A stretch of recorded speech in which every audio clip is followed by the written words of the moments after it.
Aujourd'hui, découvrons ensemble l'un des plus beaux temples bouddhistes du monde, celui de Phata Luang, avec son stupa doré qui est le symbole de la ville de Vientiane, comme la tour Eiffel est le symbole de Paris. Nous sommes en 1566 et le roi laotien Setatira, pendant sa guerre victorieuse contre la Birmanie, découvre le temple de Shwedagon à Rangoon avec son grand stupa recouvert de plusieurs tonnes d'or sous forme de briques. De retour dans son pays, il décide de changer la place de sa capitale, jusque-là située à Luang Prabang, et de créer une nouvelle ville appelée Vientiane.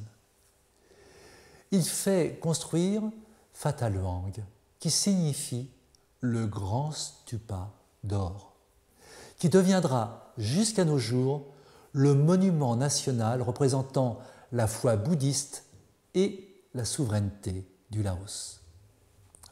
Haut de 45 mètres, ce stupa repose sur une base large de 69 mètres et est totalement recouvert d'or. Environ 500 kilos de feuilles d'or lui donnent son côté étincelant, symbole du rayonnement du bouddhisme et de la splendeur du Laos. 30 stupas plus petits entourent cette montagne bouddhiste. Le but politique du roi Setatira est de montrer sa supériorité sur le royaume de Siam, l'actuelle Thaïlande, en surpassant les splendeurs du temple de Dai Sutep à Chiang Mai, le temple le plus vénéré par tous les Thaïs. Le Phata Luang Stupa est construit sur 3 niveaux qui symbolisent l'ascension de la terre vers le ciel. Comme dans le temple de Borobudur en Indonésie, le premier niveau correspond à la vie ordinaire du peuple.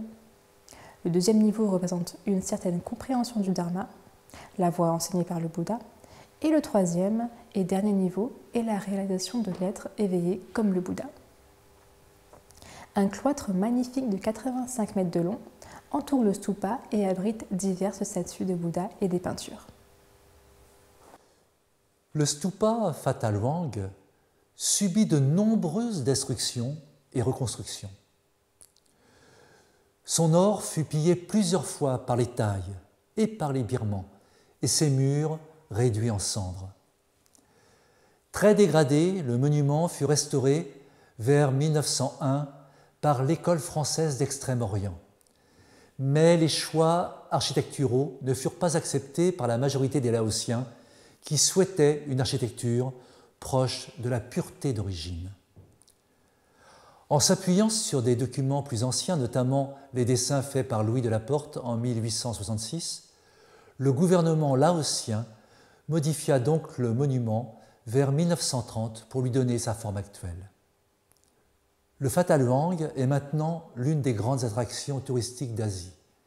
Mais n'oublions pas qu'en tant que stupa, il représente pour les bouddhistes Theravada le mont Meru, c'est-à-dire l'axe autour duquel tourne le monde, comme d'ailleurs les pèlerins autour du stupa.